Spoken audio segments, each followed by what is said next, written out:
Hare Krishna. Could everyone please say Hare Krishna? Could you please say a little more loudly? Hare Krishna. Krishna Krishna. Hare Hare. Hare Rama. Hare Rama. Rama Rama. Hare Hare. Thank you. I always like to ask everyone to chant, because I think even if what I say is completely rubbish, which it shouldn't be, because we're supposed to speak well Bhagavad Gita, but at least if everyone chants, there's definitely some positive benefit. Chant these names of God and your life will be sublime. So everyone please chant with us also this very nice prayer to Radha and Krishna, Jai Radha Madhava. Everyone can chant and see the beautiful forms of Radha and Madhava, Radha Govinda, and in this way absorb our minds and our hearts in Radha and Krishna. Om Namo Bhagavate Vasudevaya.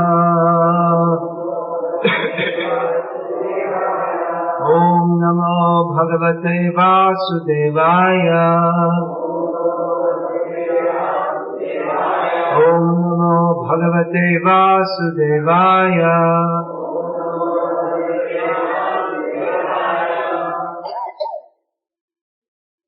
Bhagavad Gita as it is, chapter 15, text number 10, translation and commentary by His Divine Grace Srila A.C. Bhaktivedanta Swami Prabhupada, founder Acharya of ISKCON.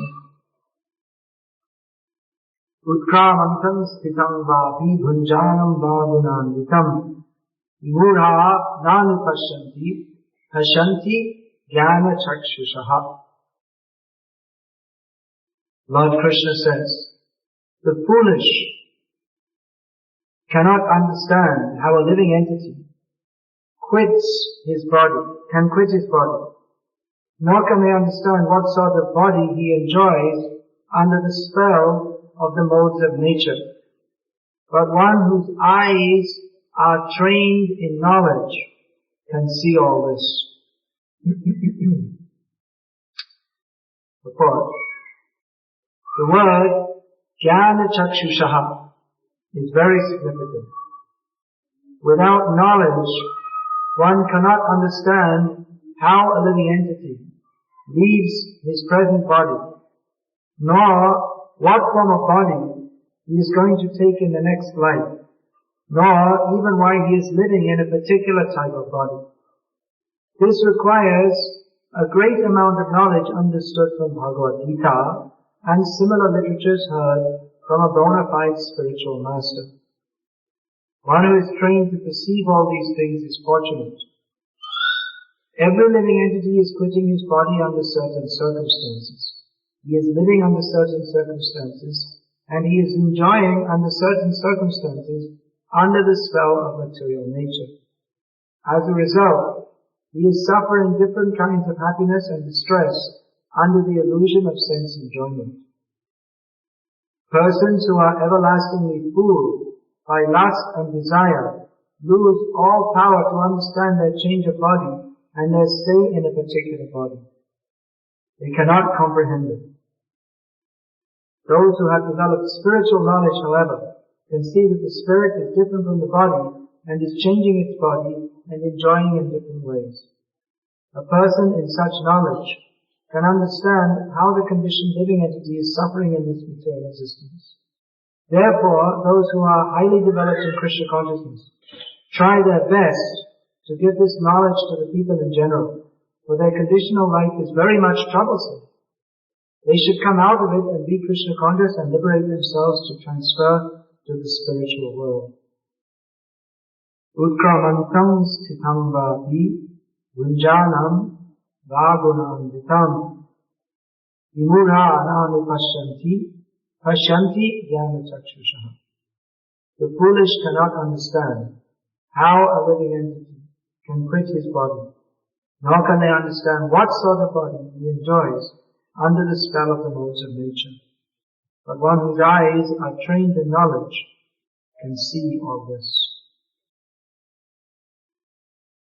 We find in the Bhagavad Gita, Krishna uses the word murha quite often.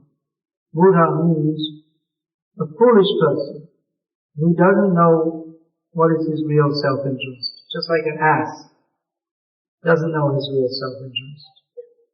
Doesn't know what is good for him. Out of stubbornness, the ass, even if you beat him, he won't like to move, just to show what is his position. I don't need to be told by anybody else. In this verse, Krishna uses the word vimudha, which means more or less the same as mudha, but it means vishesh rupena mudha, means very specially or especially foolish. Or in other words, a very big fool. So who has he described as vimudha, a great fool?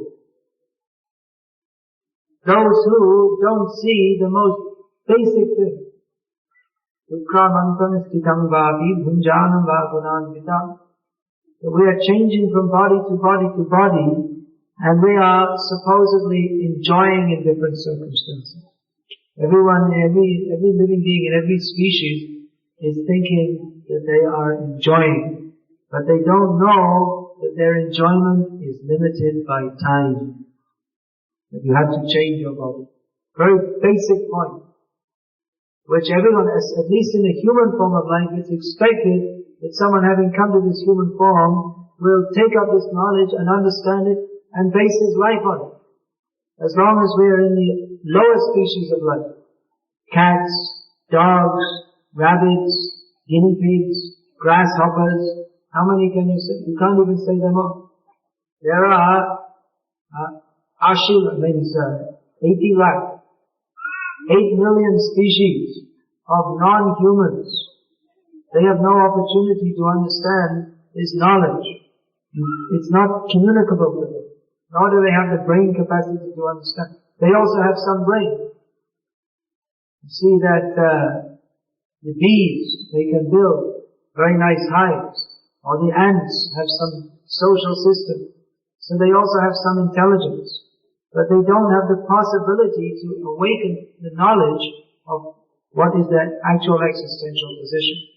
Just like in this room, there may be some ants crawling, and they're also hearing the Bhagavad Gita class, but they can't understand. Even the sound is entering their ear, but they can't understand.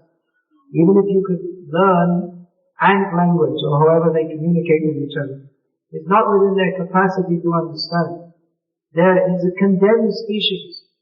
That means that someone who is very, very sinful in this human form of life, they misuse their human form of life, and they have to take birth in the animal species, lower species of life, in which they can simply live out the fantasy of trying to enjoy. Everyone is living this fantasy, trying to enjoy. And the ants are also trying to enjoy this material world. The dogs, the cats, they're all trying to enjoy. But actually there's no enjoyment there. So in the human form of life, if we don't take up this information, if we don't stop to think, what is the purpose of life? Why are we suffering? Or if we don't even perceive that we are suffering, then we are like an ass. An ass is being beaten with a stick. But he doesn't perceive this is suffering. He simply wants to show, I am a very respectable ass. No one should tell me what to do. He'd rather be beaten with a stick than simply walk forward, which will at least solve his immediate suffering. So in the same way, in the human form of life, which we achieve, we come to this human form of life, we have information from the Vedic literatures. After many, many births. Now you may say, well, how can we believe this?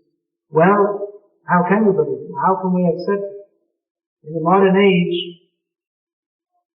we are trained in the schools to only accept knowledge which is so-called scientifically proven, unless you can prove something by proof is resting on our sensory perception. Unless you can see something, unless you can see it, don't believe it. But here in Gita, Krishna says, Anupashyanti, vimudha nanupashyanti. Those who are very foolish, they don't take up the process of seeing by receiving knowledge from those who know. Jnana chakshu. Chakshu means eye. So jnana chakshu means seeing by getting knowledge. Now how are we to see what happens after death? How are we to understand what happens after death? You can't make any experiment. You can if you like. You can slit your throat and see what happens. But then you won't be able to use this human form of life because it will be gone. So, better system to find out what happens after death is to hear from those who know. Why should we presume that no one knows? This is the great mistake of modern civilization. They think that, well, if we can't resolve the question by mathematical inquiry or chemical inquiry or physical or biological inquiry, we can't understand. But why should there not be those who know? And we see that here we have Bhagavad Gita, upon which actually the world's greatest spiritual civilization was based, which gives knowledge of what happens after death. This is the most important question. Practically in modern life, we have covered over this question with this question which naturally comes to mind in the heart of any person, mostly children. Even in childhood, children they ask their parents that, well, where have we come from? Where does the whole world come from? These questions naturally arise. But modern civilization has covered over this essential inquiry about transcendental knowledge, has covered it over with a plethora of information. Now we have the information age. You can get on the internet and get information about so many different things. And there are so many things to do. We were driving the other day, I saw some advertisement. No more boring weekends. 5 days a week is boring enough. But no more boring weekends. I can't remember what the advertisement was for. Maybe it was for some motorbike racing or something. Anyway, the idea is that you should live life very fast, especially in New York. People like to live life very fast, always do something, always keep your adrenaline pumping, pump, pump, pump, pump, pump, and eventually you pump, pump, pump, you burst, you have a nervous breakdown. But always keep on moving, always do something. You see, this is the sound of New York. Exciting. It's exciting. There's some crime and the cops are coming and they're going to beat someone on the head or something like that. Exciting life. Dangerous. You don't know. When you're walking in the street, is someone going to come and stick a knife in you? Keeps the adrenaline going.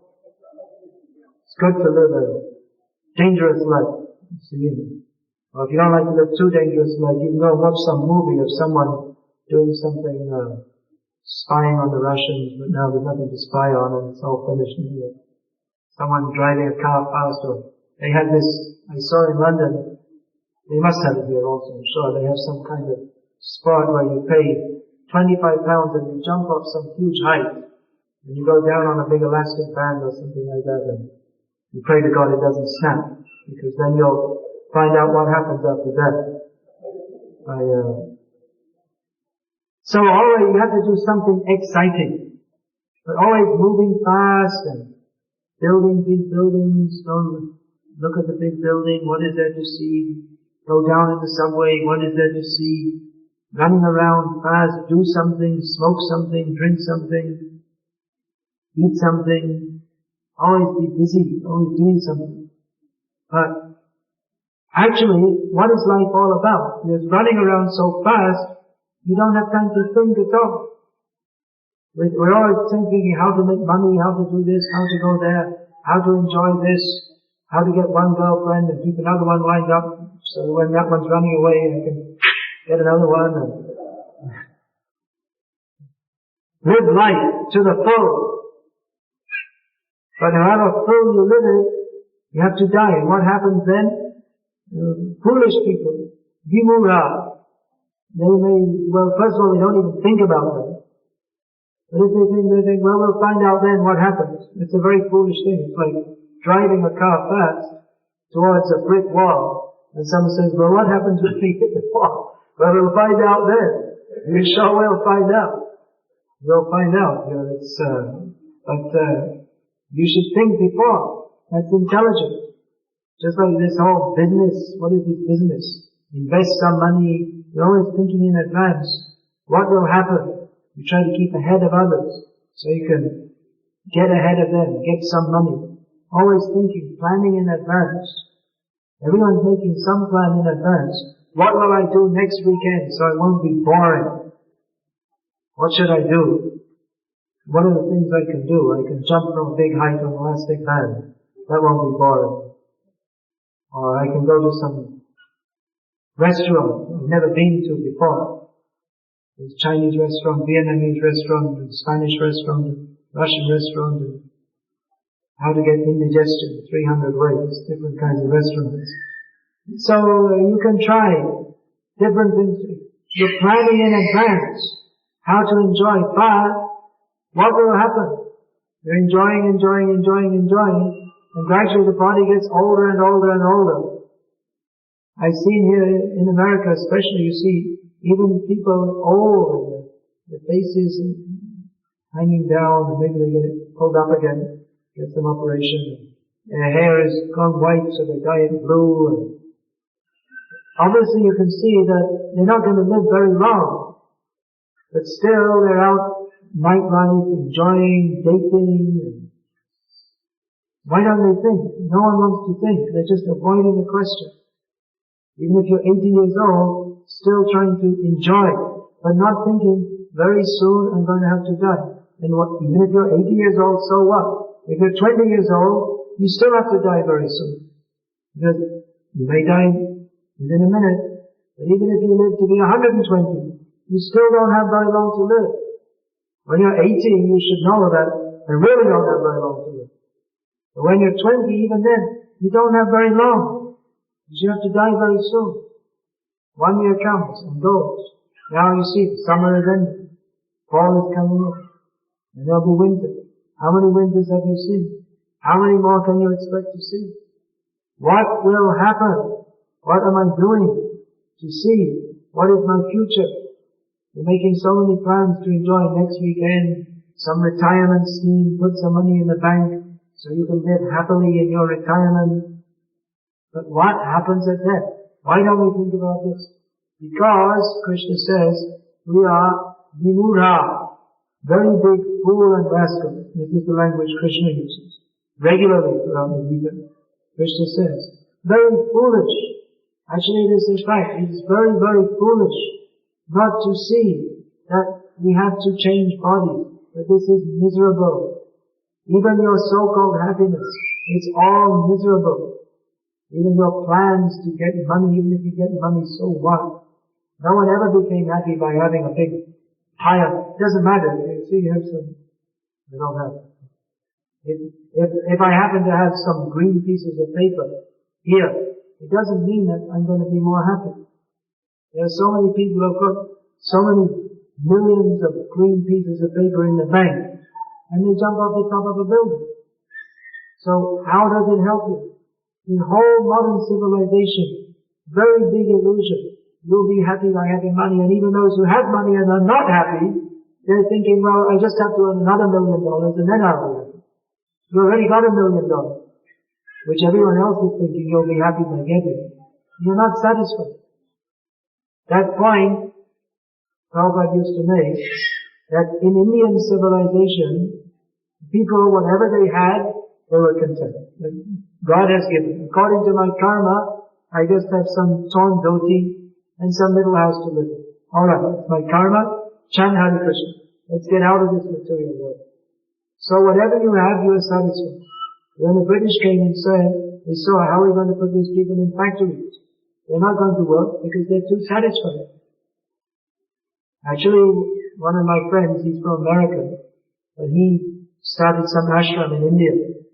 in South India, away from it's in the hills where they still don't have TV, so the people are still quite civilized and spiritually advanced. So he was building his ashram and employing the local people. So being in America, he wanted it done fast. Everything should be done yesterday. Everything should be done quick. But the Indian villages,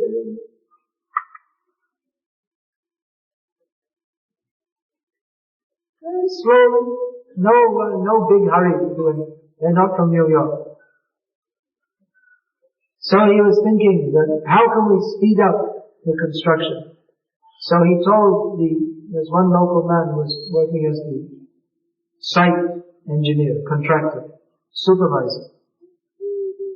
So he said, I think we should pay them more, then they'll work harder. He said, no, don't pay them more, they'll work less. We can't understand. So anyway, he went against the advice of the supervisor, and he paid them more. Then the next day they didn't come to work. So he asked the supervisor, why didn't they come? He said, I told you you shouldn't pay them more. They thought, I got enough to eat today, so why should I come? When I need some money, I'll come again. So the British saw this, that how can we motivate these people? How can we get there? Because the British developed the trees and the railways. Before there was no such thing. There was no Calcutta. There was no Bombay. These were all British inventions. Factory cities. So they thought the people are too satisfied. How can we get them to work like assets and develop our economy? So then they gave them this idea, you have to become greedy. And then you work, you make things in the factory, and then you buy more and more things. And the idea is that you should always try to get more and more and more. And never be satisfied. Because if you're satisfied, you'll stop working. And then our economy will collapse. So this, you see, formerly people were content with whatever they had. Be content, chant Hare Krishna. But now the modern way of life is that everyone is pumped full of lust and greed to work more and more and more and never be satisfied. Even if you have millions of dollars, you still have to work more and more and more. So you see the difference? People were satisfied with nothing practically. They had little house, some little cloth, little food, alright. And modern life means even if you have millions of dollars, you'll never be satisfied. Because your lust and your greed will never be satisfied. You can never satisfy. You see, Hiranyakashipu, we have what you mentioned, the big shots of the present age. Our Rockefellers and Rothschilds and Bill Gates. They have enough money. They can live happily, so-called, ever after, as in the fairy story. They lived happily ever after. It's the fairy story. No one ever lives happily ever after. They have enough money. They can live. But they want to work more and produce more, get more money and control more. Because lust and greed are never satisfied. And even we have the history of Hiranyakashipu. He conquered the whole universe. But he was not satisfied. Because there is nothing within the whole universe that can satisfy. And we're always trying for them. Even if we get the body of a cockroach, which we will get if we don't chant Hare Krishna. In due course of time, we'll get the body of a cockroach. Guaranteed. You see, even then they're looking for sense gratification. They are thinking, maybe you have, I don't know if you've seen, but in India you see they come out at night, big ones. And they're running around after each other, male and female. And thinking, the male is running after the female cockroach and thinking, how beautiful. They're thinking like that. They're thinking, I will be satisfied. This is the illusion. The whole of material life is a big illusion that we can be happy. But it's not possible. And even though we see all around us, no one is satisfied. No one is content. Everyone is greedy for more money, more sense gratification. But no one has ever become satisfied. No one is happy. In fact, everyone is frustrated, like anything. These big cities, everyone is extremely frustrated. We see it, but pasyan api na pashyati. Even though we see it, we don't see it. Because we are covered by the great illusion that somehow or other we can be happy by enjoying material life. Therefore, anupashyanti, we should see by hearing from those who have spiritual knowledge. We should develop this jnana chakshusha, this seeing by spiritual knowledge. That Krishna says in Gita, how to get that knowledge. Tadviti pranipatena pariprasnena sevaya upadakshyanti te jnanam jnananas tattva darshana. Darshan means seeing. Those who have seen what is the actual position. How can you see what is the actual position? By hearing from those who know. So it is required to get this knowledge. It is required, first of all, it's required to get this knowledge. It's required to get this knowledge by, in humility, approaching those who have it, by serving them, by inquiring from them. What is the purpose of life? How can we get free from birth and death? These kind of inquiries. But the whole modern civilization especially, this whole idea becomes submissive to others. Not at all. Not at all. Everyone wants to be very proud and strong and stand on your own 2 feet and how will that help you? That pride, that I'm strong, the rugged individual. Just like the Marlboro adverts. You see, it's supposed to be the tough cowboy. But however tough a cowboy you are, that guy who used to in the advert, he got lung cancer from smoking when he died. You see? So-called tough. But how tough is, everyone is what? Tough, strong. But how tough and strong are you? You'll be struck down by death. Your strong body will go. You may think, I'm so great, I'm so wonderful, just like the donkey. He's thinking, I'm so great, I'm so wonderful, but he's beaten by a stick. So you may think, I'm so strong, I'm so great. But the actual fact is that we're not. We are like twigs in a river being carried by the waves. So the beginning of knowledge is humility. To understand that I'm a very tiny living being. I don't even know who I am, where I've come from, why I'm here in this world. I didn't choose to be born in this kind of body and this kind of place, but here I am. Why? How did I get here and where am I going to? Where should I be going to? How can I achieve happiness? What is this world all about anyway? These are the kind of questions we should ask. But instead we have our brains filled with all kinds of garbage from the TV, and the education system, so much information.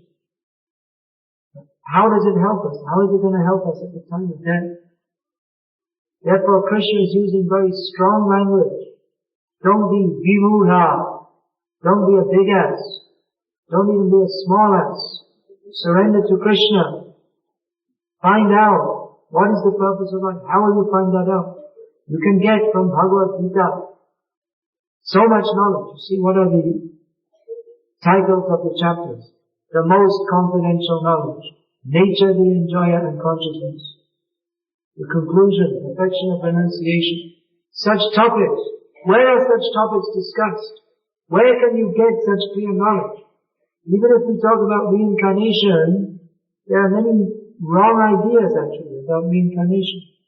Many people think that you reincarnate and then you become liberated, you become nothing. You simply, you become nothing. Shunyava, Buddhism, to put it clearly. But it's a wrong idea. The sum total of everything is not nothing. It is a mistaken idea. It is an idea that recognizes reincarnation, but doesn't recognize Krishna, the Supreme Personality of Godhead. Because they've not come to the point of why are we rotating in the cycle of birth and death? Because we are envious of Krishna. So they want to get free from birth and death. They want to get free from the suffering, but they don't want to surrender to Krishna. Therefore they have a wrong idea. And therefore, we see in the traditional Buddhist countries that they can't follow even the most basic principle. What is the basic principle that Lord Buddha taught? Ahimsa paramo dharma. That the topmost religion is non-violence. At least that's actually the topmost religion is to surrender to Krishna. But at least the beginning stage, you should understand, non-violence, don't eat animals. You'll find in the Buddhist countries, everyone is eating everything. Really. So, I was sometime living in Thailand. So you'll find everyone is eating all kinds of meat and insects, rats, dogs, everything. But they don't, you see, they've twisted the understanding. Is that we don't kill any animals because we're Buddhists. If there are Muslims in that country, they are the butchers. All the butchers, they're all Muslims. But we don't kill any animals. We would not do it. We are strict Buddhists. We will not kill any animals. But we will buy from the butcher shop. They're twisting. Because they don't understand. They have not received knowledge from the proper source. That if you purchase meat, you also have to suffer karmic reaction. I was explaining this to one lady once in Thailand. But don't you know that you're very fond of eating pork? But as a result, you will have to become a pig in your next life. She said, alright. You shall also enjoy. They're also enjoying. You can't see because they have not received knowledge from the proper source. They think that that's also, actually the pig, if you see the pig, you don't see pigs in New York, only on the TV. If you see their tail is always waggling like this. They're very waggling their tail. Now, they have nice food. It's all the garbage. In this country they eat garbage, and in India they eat stew. Processed garbage. So, and they have free facility for sex, so they feel happy. But ultimately the pig is taken away and slaughtered. And what is that happiness? If you go to India, you'll see there's some open drain where all the stool is from. And the pig will be lying down in very cool, nice scent. Nice smell. They're enjoying it. They think it's very nice. Now, if we understand what is the real position of the living being, he's supposed to be living with Krishna. You see, here is Krishna's Loka Vilas. Krishna's very nice pastime. Full of transcendental bliss. But if we forget this, or if we don't take information of this, then we are certain to be degraded into bodies of hogs and dogs. Very serious. People don't realize this. Very, very serious. This human life is very, very serious. If we take the opportunity, we can go to Krishna. But if we don't take the opportunity, we have to be degraded into lower species of life. How serious is this Krishna consciousness? You see, Prabhupada came here to New York. He worked so hard in his old age because he had full realization how much people are suffering not knowing this knowledge of Bhagavad Gita, not knowing Krishna. Prabhupada worked so hard and he exhorted his disciples, you also work hard. Try and spread this Krishna consciousness. People are suffering without this. If you misuse your human life, you have to suffer again and again and again. You're already suffering. Take this knowledge and be happy. Prabhupada worked hard to give this to others. So, as Prabhupada writes in this purport, that those who are developed in Krishna consciousness, they should also try to bring this knowledge to others. Every devotee of Krishna has a responsibility to do something to bring others to Krishna consciousness. Chaitanya Mahaprabhu says, I order everyone in this universe to take this Krishna consciousness and spread it to others. So just consider, when you go on the street, you see all the people driving in their cars, walking on the street, policemen walking with their guns and their batons, and everyone is suffering because they don't know Krishna. What can we do to bring them to Krishna? Everyone should try to do something to bring others to Krishna. Of course, it's not easy to preach Krishna consciousness, but at least among our family members, among our friends, we should try, do something to try to bring others to Krishna consciousness. Ask others to chant Hare Krishna, invite them to come here for the program, give them prasadam, have programs in your home, invite people, take Prabhupada's books, give them to others.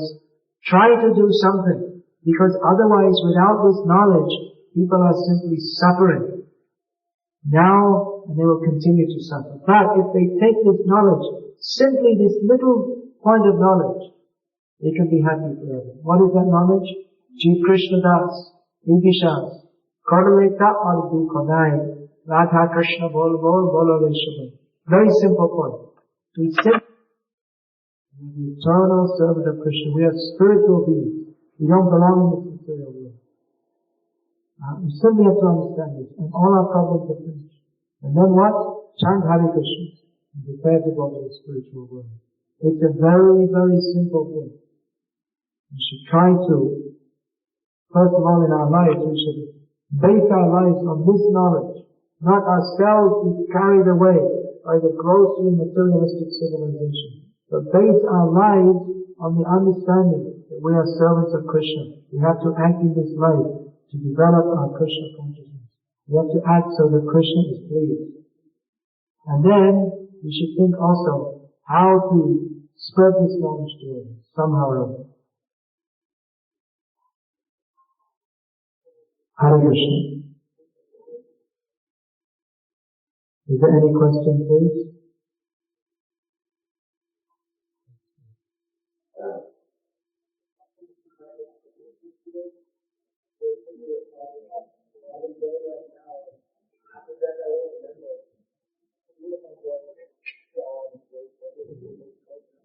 Well, as Prabhupada said once, someone said, what harm is there if I become a dog in my next life? Prabhupada said, you have my blessings. If someone is so foolish that they think it's nice to become a dog, just give them some prasadam. You can say to them, you tell them that you have to die. Is that not suffering? You have to suffer old age, disease. Is it not suffering? Philosophically, you can pin people down. But if they are vimudha, it means they're determined to be a complete fool, what can you do with such people? Give them prasadam. Even the dog you give it prasadam.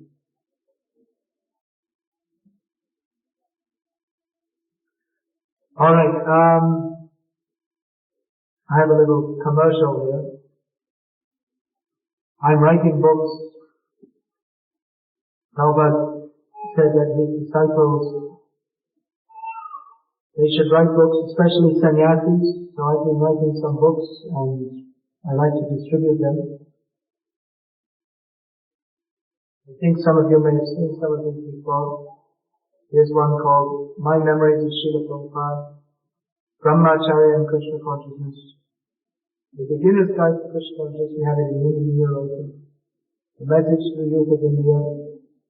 The Story of Rasikananda, who was a great Vaishnava who lived 400 years ago. So these are a few books. If anyone would like to purchase, please do so. Hare Krishna. Please think about what I said tonight. I know you've all heard these things before, but please think about this, how we should more and more center our lives on Krishna.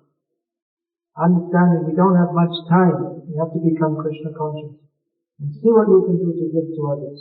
Give them books, give them prasad, at least ask them to chant Hare Krishna, or even if they won't, at least say Hare Krishna. Because even if they become a dog, at least they heard the holy name. That will help them. We have to try to help people despite their foolishness.